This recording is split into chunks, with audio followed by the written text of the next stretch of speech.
అందుకే పూర్వం ఒక పద్ధతి ఉంది, మీకు తెలుసు, సముద్రం దాటడానికి వీలు లేదని. సముద్రం దాటితే పాపం అనేవారు. ఎందుకన్నారంటే విదేశాలకు ఎవరు వెళ్ళొద్దని.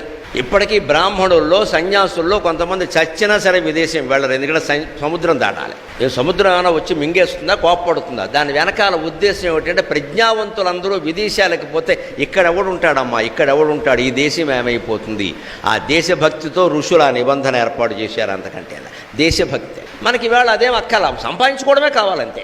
అంచేది ఎవరైనా సరే మా వాళ్ళు విదేశాల్లో ఉన్న అంత దరిద్రం ఏమొచ్చింది అన్నాడు వెంటనే, అంతే.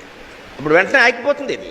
అవునా, మా వాడికి ఏమిటో ఎంత ప్రయత్నించినా వీసా రావట్లా, ఇలా మాట నువ్వు అన్నావంటే అది ఇంకా పెరుగుతుంది. ఇక్కడ ఇండియాలో అన్ఎంప్లాయ్మెంట్ ఎక్స్చేంజ్ల ముందు ఉండేవాళ్ళకంటే అమెరికన్ వీసా ఆఫీసుల ముందు ఉండే క్యూ ఎక్కువ అవుతుంది. ఎందుకు ఎక్కువ అవుతుందంటే విదేశీ వ్యామోహం. పోనీ దీనివల్ల మనం ఏమైనా బాగుపడ్డామా? వాళ్ళ తిండి, వాళ్ళ పిజ్జాలు, వాళ్ళ బర్గర్లు, వాళ్ళ వేషాలు, వాళ్ళ జీన్స్ ప్యాంట్లు, వాళ్ళ టీషర్ట్లు, వాళ్ళ అర్ధనగ్న వేషాలు సమస్తం రావడమే కాకుండా వాళ్ళ విడాకులు కూడా మనకు వచ్చాయి ఇక్కడికి.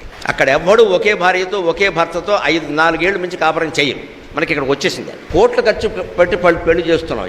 ఎన్నేళ్ళు కాపురం చేస్తారో తెలియదు. కనీసం కోటికి ఒక ఏడాది కాపురం చేసినా చాలు, అది కూడా కుదరదు. పెళ్ళి అయింది మొదలు గొడవలే, ఈ తల్లికి ఫోనే ఆ తల్లికి ఫోనే, మధ్యలో వీళ్ళిద్దరు కూడా కొట్టేసుకోవడం, రామరావణ యుద్ధం. ఎందుకు వస్తుంది ఇది?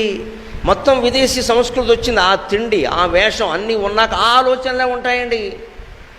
కుక్క తినే తిండి మనం తింటే కుక్కలాగే ఆలోచిస్తాం, ఏనుగు తినే తిండి తింటే ఏనుగులాగే ఆలోచిస్తాం. అంత సంబంధం ఉంటుంది. తప్పనిసరి కొంతమంది వెళ్ళచ్చు. ఆ వెళ్ళిన వాళ్ళు కూడా చాలా బాధపడుతున్నారు తెలుసా. వాళ్ళు అందుకే పాపం వాళ్ళ మనస్సును, విదేశాల్లో ఉండే ప్రవాసాంధ్రులు వాళ్ళ మనస్సును ఎలా సంతృప్తిపరుచుకుంటున్నారు అంటే ఇక్కడికి విశేషంగా విరాళాలు ఇచ్చి, ఇక్కడ స్వచ్ఛందంగా డబ్బులు పంపించి, ఇక్కడ సేవ చేసి ఆ రకంగా వాళ్ళు సంతృప్తి చెందుతున్నారు. పోన్లే మన దేశం వదిలేసి వచ్చాం, ఏదో చేయకపోతే అలాగా. అలా నిజంగా పాపానికి అడిగేసుకోవడమే, అంతే. ఏం చేస్తాం?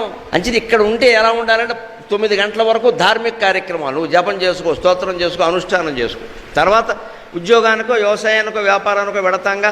అందుకే ధనం మధ్యే ఉదయం 10 నుంచి సాయంత్రం 4 వరకు చేసుకో, వ్యాపారమో వృత్తో చేసుకో, అంతవరకే చెయ్యాలి. ఇవాళ సాఫ్ట్వేర్ ఉద్యోగాలు వచ్చాక గమనించండి, అసలు ఉద్యోగం మొదలయ్యేదే 12ంటికి, వీడు గదిలోంచి బయటకు వచ్చేది రాత్రి 2ంటికి.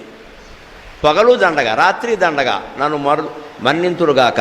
సంతానం కలక్కపోవడానికి ఇదో ప్రధాన కారణం అండి. సంతాన సాఫల్య కేంద్రాలు ఎందుకు పెరుగుతున్నాయంటే అర్ధరాత్రి 2 వరకు భార్యాభర్త పడుకోకుండా పొద్దున్న 12 వరకు పడుకుంటే సంతానం ఎలా కలుగుతారమ్మా? ఆ ఉద్యోగాలైనా ఉంది ఆ దోషం. దాని మీద ఎందుకు? బోల్డ్ వ్యవసాయం ఉంది, ఇక్కడ 10 ఎకరాల పొలం ఉంది, నీకు సాఫ్ట్వేర్ దేనికి పని లేక. ఎవరైనా ఒకళ్ళు తెగించి నా బోటుగాళ్ళ మాటలు విని నేను వ్యవసాయం చేస్తా అంటే వాడి కర్మ కాలిపోతుంది. వాడికి ఎవరు పిల్లనివ్వరు. నేనెవరా? మట్టి పీసుకునేవాడికి పిల్లనివ్వను. చాలా గొప్ప అత్తగారులు ఉన్నారు, నమస్కారం. మట్టి పీసుకునేవాడికి మీరు పిల్లనివ్వరు, పీక పీసుకునేవాడికి ఇస్తారు బాగా. నేనేమన్నా పిల్లనే. ఆ పిల్ల చేసుకుంటానన్నా సరే కుదరదా, సాఫ్ట్వేర్ హైదరాబాద్, ఇక్కడ ఉండద్దు, అంతే. మనకు దూరం అయ్యారు, మన సంస్కృతికి దూరం అయ్యారు, మన దేశానికి దూరం అయ్యారు. ఏమీ జరగడం లేదు మీరు ఇక్కడ.